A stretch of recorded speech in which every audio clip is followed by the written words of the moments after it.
Smart. तो आज हम सीआरपीएफ हेड कांस्टेबल मिनिस्ट्रियल में बहुत सारी बातें करेंगे उससे रिलेटेड, ज्वाइनिंग से रिलेटेड। और थर्ड लिस्ट वालों का भी बहुत सारा मैसेज आ रहा है। अभी भी आप लोगों को बहुत सारे डाउट हो, और ज़रूरी है डाउट में, क्योंकि थर्ड लास्ट एक तरीके से देखा जाए तो अभी तक की लास्ट लिस्ट है। तो एक डाउट तो रहेगा ही कि हमारा सिलेक्शन होगा कि नहीं होगा। तो उससे रिलेटेड बात करेंगे, और कुछ लोग मेडिकल से रिलेटेड बात कर रहे हैं। तो सभी बात डिस्कस करेंगे, तो आप लोग वीडियो में बने रहिए। और वीडियो अगर आपको इन्फॉर्मेटिव लगे तो लाइक ज़रूर कीजिए, और चैनल सब्सक्राइब ना हो तो सब्सक्राइब कर लीजिए।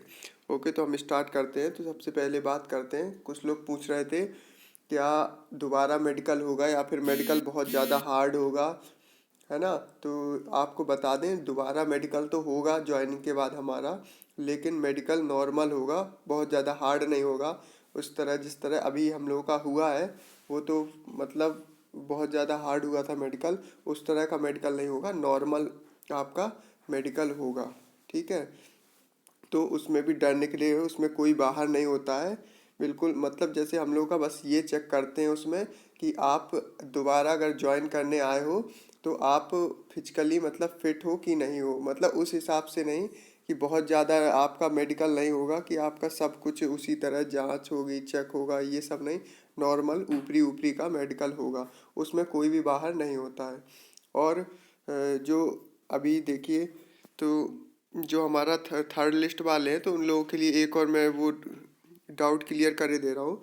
तो देखिए, आप लोगों के में पहली बात कितने कम बच्चे मिले उस पर आप लोग ध्यान दीजिएगा। हमने बताया था एजेएम, एजेएम जीसी एजेएम, और जीसी प्रयागराज, और जीसी लखनऊ, इसमें सबसे ज़्यादा कैंडिडेट बुलाए गए थे। मतलब ये तीन ही सेंटर थे जिसमें दोनों दिन कैंडिडेट बुलाए गए थे। बाकी और जो सेंटर बचे थे, छोटे छोटे सेंटर थे जिनमें मात्र 12 तारीख को ही कैंडिडेट बुलाए गए थे थर्ड लिस्ट में। तो तीन सेंटर थे जिनमें 12 13 दोनों को बुलाए गए थे। तो तीन सेंटर में लखनऊ का भी एक बड़ा सेंटर था। तो हमें एक लड़के ने मैसेज करके बताया है कि उसके जो 12 तारीख वाले में थे उसमें तीन बच्चे टाइपिंग ही क्वालिफाई कर पाए थे, उसमें से फाइनली फिट एक बच्चा हुआ। तो आप लोग अंदाज़ा लगा लीजिए, ये मैंने उस दिन देखा था, शायद 650 का बैच था ये, है ना। 650 लोगों का बैच था 12 तारीख का। ठीक है। तो इसमें से एक बच्चा फाइनली फिट हुआ है। ठीक है। अब आगे बढ़ते हैं। तो और दूसरे दिन 12 तारीख को ये हुआ, उसी ने बताया, उसका 13 तारीख को था। तो उसने बताया 12 तारीख को तीन क्वालिफाई हुए थे जिसमें एक फिट हुआ, और 13 तारीख को पांच क्वालिफाई हुए थे जिसमें से पांच क्वालिफाई हुए थे जिसमें से फाइनली फिट कितने हुए थे, केवल दो। एक वो लड़का खुद था, और एक लड़की क्वालिफाई हुए थे, दो लोग। और इसमें भी 500 प्लस बच्चे 13 तारीख को भी यहाँ पर लखनऊ जीसी में बुलाए गए थे। ठीक है। तो अब आप लोग अंदाज़ा लगा लीजिए, ये थे हमारे जाके 650, और ये 580 80 कुछ ऐसे ही। मुझे ये कल मैंने निकाला था, अभी कंफर्म नहीं है, देख लीजिएगा आप लोग। ये कम से कम 1200 बच्चों में आप लोग समझ लीजिए तीन बच्चों का फिट हुआ है फाइनली, है ना। 1200 से ज़्यादा ये 1300 1400 हो सकते हैं, क्योंकि दूसरे का मुझे कंफर्म नहीं कितने बच्चे थे। तो अब आप अंदाज़ा लगा सकते हो कि आपका चांस कितना ज़्यादा है थर्ड लिस्ट वालों का। ठीक है। मतलब कैंडिडेट बहुत ही कम मिले हैं। आप मान चलिए सबसे बड़े सेंटर थे ये लखनऊ, इसमें से केवल 2 दिन में तीन बच्चे ही मिले हैं। ठीक है। 2 दिन में तीन बच्चे ही मिले हैं। और आप आगे का, ये मुझे एक लड़के ने डाटा दिया हुआ, जिस उसने अपने हिसाब से सही बताया या गलत बताया है वो मेरी जिम्मेदारी नहीं है, लेकिन उसने मुझे कमेंट किया था। तो मैं आपको बता रहा हूँ। तो उसने कहा था कमेंट हीट कर दीजिएगा, तो इसलिए मैंने यहाँ पर बता दिया कि उसने सही इन्फॉर्मेशन दिया होगा। तो आप लोग समझ लीजिए लखनऊ में इतने कम कैंडिडेट मिले, तो थर्ड लिस्ट वालों का बहुत ज़्यादा चांस है। तो आप टेंशन मत लीजिए। ऐसा भी हो सकता है कि कुछ वैकेंसी अगर रह जाए तो वो फिल ना करें, है ना। शायद ऐसा भी हो सकता है कि अभी भी कुछ वैकेंसी बची हुई हो, दो चार ही सही बची हुई हो वैकेंसी। तो आप सभी लोग जितने थर्ड लिस्ट वाले पास कर चुके हो वो सब आ जाए अंदर, है ना, सभी पास हो जाए। तो कंफर्म तो देखिए नहीं बता सकते, क्योंकि किसी का कोई आप लोग भी जानते हो, कोई कंफर्म नहीं बता सकता, केवल एक अंदाज़ा बता सकता है।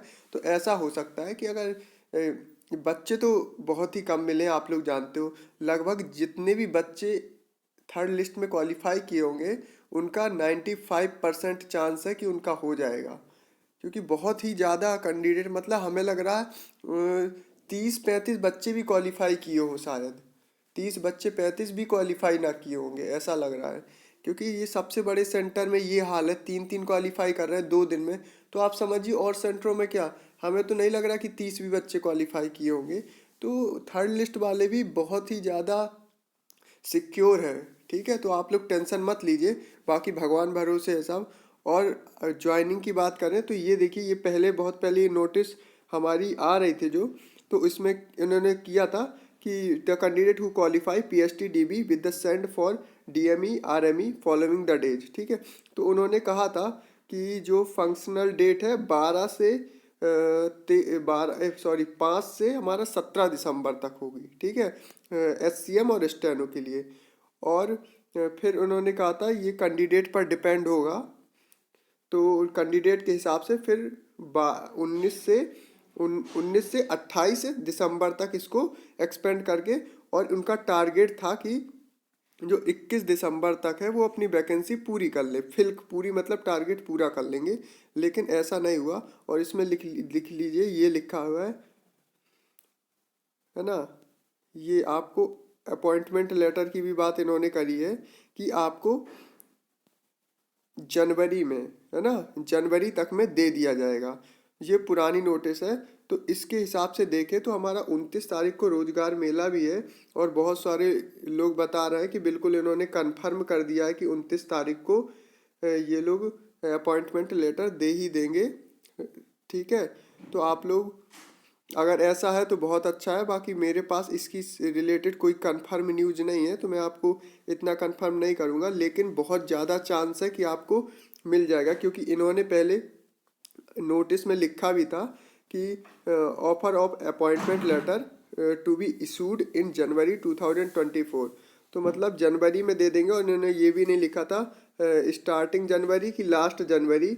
तो आप लोग ये देख लीजिएगा, तो वो अपनी ये रिक्वायरमेंट भी पूरी कर देंगे, वो बता देंगे कि हमने नोटिस में दिया था कि जनवरी तक पूरी करेंगे, तो हो सकता है कि वो दे दें। ठीक है, तो चांस तो बहुत ज़्यादा है, और हो भी जाए तो बहुत ही ठीक है। और दूसरी बात, ये जो कुछ लोग अगर बता रहे हैं कि ये हो गया है फिक्स, तो ऐसा होगा कि उनको जानकारी मिली हो अंदर से, तो हो गया हो फिक्स। बाकी ये जो रोजगार मेला वाली लिस्ट है, तो इसमें हमारा जो CRPF का अभी तो कोई जिक्र नहीं है। CRPF हमारी नोडल एजेंसी के रूप में ज़रूर यहाँ पर कार्य कर रही है, लेकिन यहाँ पर CRPF HCM वालों या ASI वालों की ज्वाइनिंग की बात अभी नहीं हुई है। लेकिन बहुत सारे यूट्यूब चैनलों में बता रहे हैं कि मतलब ये ज्वाइनिंग फिक्स हो गई है, तो शायद हो गई हो, उनके पास अंदर से कोई इन्फॉर्मेशन आई हो, लेकिन मेरे पास इससे रियल इन्फॉर्मेशन इससे रिलेटेड नहीं है।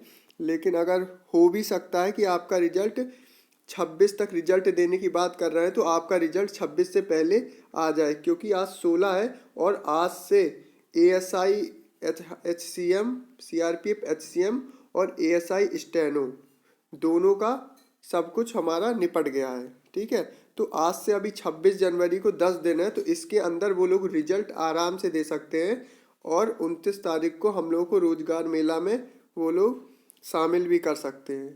ठीक है, तो ऐसा हो जाएगा तो बहुत ही अच्छा है। तो बाकी मैंने सब बता दिया है, मेडिकल के बारे में भी बता दिया है, और जो थर्ड लिस्ट वालों को जो बहुत ज़्यादा डर रहे थे अपने नंबर सेंड कर करके और कह रहे थे मेरा होगा कि नहीं, तो आप लोग खुद देख सकते हो, आपका चांस बहुत ज़्यादा है। तो ठीक है, अगर आपको वीडियो अच्छी लगी हो लाइक करिए, शेयर कीजिए और चैनल सब्सक्राइब कीजिए। Okay, thank you.